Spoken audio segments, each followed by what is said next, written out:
ఇక సగర్వంగా ఆంధ్రాకు సంబంధించిన దాంట్లో నిన్న జగన్ ఒక పెద్ద డేర్ స్టెప్ చేసిండనే చెప్పుకోవచ్చు.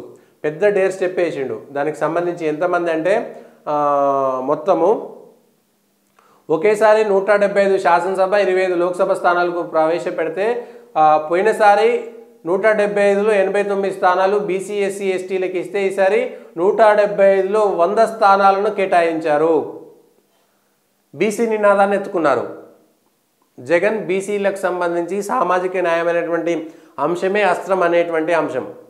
దాన్ని మాత్రం ఎన్నుకొని 100 స్థానాలు 175లో 100 స్థానాలు ఆల్రెడీ రిజర్వ్డ్ స్థానాలు ఎస్సీ ఎస్టీలకు ఉంటే మిగిలినటువంటి స్థానాల్లో బీసీలకి ఎక్కువ స్థానాలు ఇచ్చే విధంగా చేశారు. ఏ విధంగా ప్రజలు దీన్ని రిసీవ్ చేసుకుంటారనేటువంటి చూడాలి. నిజంగా ఇంత రిసీవ్ చేసుకోగలుగుతారా లేదంటే బీసీలు అంటే ఓడిపోయేటువంటి పరిస్థితి. గతంలో నామినేటెడ్ పదవుల్లో కూడా 50% బీసీ ఎస్సీ ఎస్టీలకు ఇవ్వాలనేటువంటి ఒక చట్టం కూడా తెచ్చారు. కాబట్టి ప్రజలు నమ్ముతారా నమ్మరా, జగన్ను ఎట్లా చేస్తారనేటువంటి అంశం కూడా చూడాలి. అదే టీడీపీకి సంబంధించి తీస్తే ఇప్పటికి ఇచ్చినటువంటి సీట్లనే 28 సీట్లు కేవలం చంద్రబాబు నాయుడు తన కులానికే ఇచ్చుకున్నాడు. తన కులానికి 28 అసెంబ్లీ సీట్లు ఇచ్చుకున్నాడు.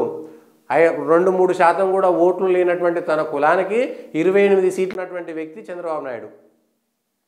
బీసీలకు అత్యంత బీసీల పార్టీ అని చెప్పుకున్నటువంటి తెలుగుదేశం పార్టీ బీసీలకు న్యాయం చేసినటువంటి తెలుగుదేశం ఏం చేసిందంటే ఉమ్మడి రాష్ట్రంలో ఉన్నప్పుడు తెలంగాణ ఆంధ్ర వేరుగుంటుండే. తెలంగాణలో ఎన్టీ రామారావుకు సంబంధించినటువంటి కులం చాలా తక్కువ ఉంటుండే.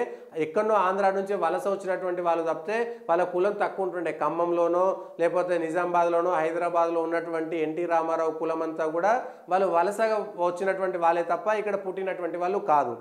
ఆ కులానికి కూడా మేము మండవ వెంకటేశ్వరరావుకి ఇచ్చినాం, మేము థామస్ చౌదరికి ఇచ్చినాం, మేము ఇంకోలికి ఇచ్చినాం అన్నట్టు పేరు చెప్పుకొని ఇక్కడ తెలంగాణలో వాళ్ళ కులం లేకపోవడంతో ఇంకొక కులానికి ఇచ్చేటువంటి ఆశ లేక బీసీలకు ఇవ్వాల్సినటువంటి ఒక గత్యంతరం లేనటువంటి పరిస్థితుల్లో మాత్రమే ఇచ్చిర్రు. ఆ విషయాన్ని చెప్పుకోవాలి. మనం చాలా స్పష్టంగా చెప్పుకోవాలి. అట్లా ఇచ్చి మేము బీసీలకు ఎక్కువ ఇచ్చినాం అన్నట్టు మాట చెప్తారు, కానీ బీసీలకు ఇచ్చింది లేదు. నిజంగా ఈ ఆంధ్రప్రదేశ్ రాజకీయాలను మారుస్తుందా మార్చదా అనేటువంటి విషయాన్ని మాత్రం చెప్పాలి. ఎట్లా ఉంటుందో ఏం జరుగుతుందో చూడాలి. దీనికి సంబంధించినటువంటి అంశం ఇవి ఈరోజు ఉన్నటువంటి వార్తలకు సంబంధించినటువంటి వాస్తవాలు విశ్లేషణ. దయచేసి పొలిటికల్ వాయిస్ను లైక్ చేయండి, సబ్స్క్రైబ్ చేయండి, షేర్ చేయండి, కామెంట్